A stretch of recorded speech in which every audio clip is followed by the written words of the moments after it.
दोस्तों, railway station पर हुआ नमाज का बहुत बड़ा करिश्मा, जिसको सुनकर यकीनन आपका दिल और ईमान ताज़ा हो जाएगा। दोस्तों, आप सभी को बता दें कि एक अल्लाह के वली अपने चंद साथियों के साथ रेल का सफर कर रहे थे। तभी मगरिब का वक्त हो जाता है। दोस्तों, एक स्टेशन पर आकर रेल जो है वह रुकती है। ऐसे में उस स्टेशन के ऊपर वह जो रेल थी, चंद ही में मिनट के लिए रुकने वाली थी। और आप सभी को पता होगा कि नमाज जो है वह सुकून के साथ पढ़ी जाती है। और दोस्तों, अल्लाह के जो वली थे वह अपने चंद साथियों के साथ प्लेटफार्म पर आए और वहां पर आकर आपने वजू किया और फौरन ही नमाज की अदायगी में लग गए।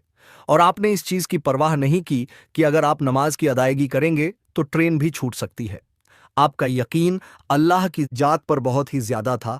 और जब अल्लाह तबारक व ताला की जात पर यकीन होता है तो अल्लाह बारक व ताला गैब से जरूर मदद फरमाता है।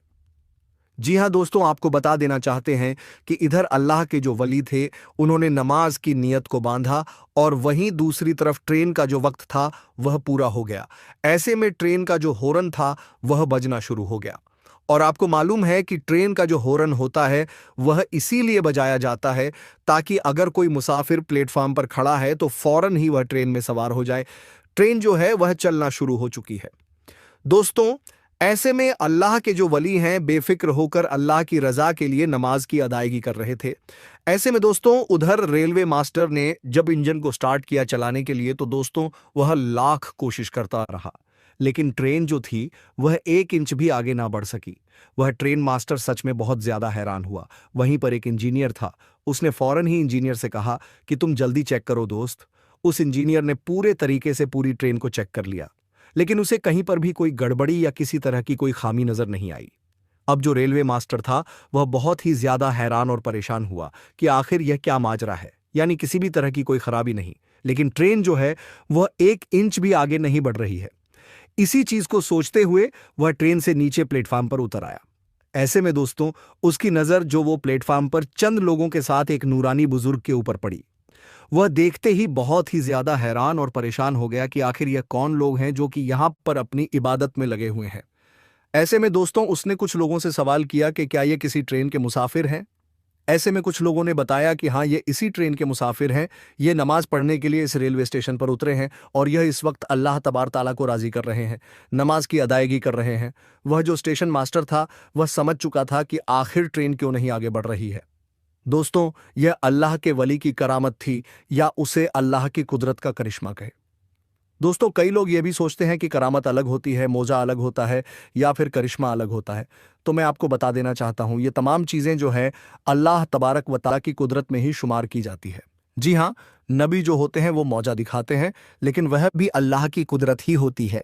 और जो वली होते हैं वह करामत दिखाते हैं और वह भी अल्लाह तबारक व तआला की कुदरत ही होती है, लेकिन उनके नाम अलग अलग कर दिए गए ताकि वाज हो सके कि जो नबी दिखाते हैं उसे हम मौजा कहे और जो अल्लाह के वली दिखाते हैं उसे हम करामत कह सके। दोनों में यह फर्क आ सके, ये दोनों जो हैं उनके मकाम में काफी जा फर्क है। दोस्तों, रेलवे मास्टर जो था वह अब बेसब्र से इंतजार कर रहा था कि कब यह नमाज की अदायगी मुकम्मल करेंगे और कब यह ट्रेन में सवार होंगे। कहीं ऐसा तो नहीं कि इन्हीं लोगों की वजह से ट्रेन रुकी हुई हो और इसलिए ट्रेन स्टार्ट ही नहीं हो रही हो। दोस्तों, थोड़ी देर के बाद जब अल्लाह के वाली ने और साथ उनके चंद साथियों ने जब नमाज की अदायगी मुकम्मल कर लिया तो ऐसे वक्त में स्टेशन मास्टर जो था वह आपके करीब आया और आकर कहने लगा, आपका अंदाज और आपकी इबादत को देखकर मैं बहुत मुतासिर हुआ हूं और यकीनन मुझे पूरा यकीन है कि हमारी ट्रेन इसलिए स्टार्ट नहीं हो रही है क्योंकि आप नमाज की अदायगी कर रहे हैं, इसलिए आप जल्द से जल्द ट्रेन में सवार हो जाएं। मुझे यकीन है कि आपके कदम रखते ही ट्रेन जो है वह चलना शुरू हो जाएगी। और दोस्तों, यकीनन ऐसा ही हुआ। जैसे ही उन्होंने अपने कदम मुबारक ट्रेन के ऊपर रखे, ऐसे में वह ट्रेन जो थी वह चलना शुरू हो गई। ये है अल्लाह के वली की करामत। बाज लोग इस करामत को हुजूर आला हजरत की करामत बताते हैं। तो कोई हुजूर ताज शरिया की करामत बताता है। बहरहाल दोस्तों, यह करामत किसी की भी हो, लेकिन यहाँ पर एक सबक मिलता है कि नमाज किसी भी हालत में माफ़ नहीं, चाहे आप ट्रेन में ही क्यों ना हो। जी हाँ, नमाज मोमिन की मेराज है। नमाज मोमिन के लिए राहत है। नमाज मोमिन के लिए सुकून है। नमाज जो है वह हर मुसलमान के ऊपर यानी मोमिनों के ऊपर फ़र्ज़ गई है। उसमें किसी भी तरह की कोई कोताही नहीं। यानी आप चाहे किसी भी हालत में हो, यानी अगर आप बीमार पड़ चुके हैं, अगर आप खड़े होकर नमाज नहीं पढ़ सकते तो उसमें बैठकर नमाज पढ़ने का हुक्म है। अगर आप बैठकर भी नहीं पढ़ सकते तो ऐसे वक्त में आपको लेटकर पढ़ने का हुक्म है। अगर आपकी ऐसी हालत भी जिस्म का नहीं है तो आप आंखों के इशारे से नमाज पढ़ सकते हैं। यानी नमाज जो है वह किसी भी सूरत में माफ़ नहीं दोस्तों। अगर अल्लाह तबारक ताला से बात करना चाहते हो तो ऐसे वक्त में नमाज की अदायगी करें, और अगर चाहते हैं कि अल्लाह से बात करें तो ऐसे वक्त में कुरान मजीद की तिलावत करें दोस्तों। नमाज में यकीनन बड़ी बरकत है। नमाज यकीनन मोमिन के लिए एक बहुत बड़ा तोहफा है। जी हाँ, एक ऐसा तोहफा है जिसे नबियों के इमाम हज़रत मोहम्मद सल्लल्लाहु ताला अलैहि वसल्लम अल्लाह तबारक व ताला से मुलाकात करके लेकर आए हैं।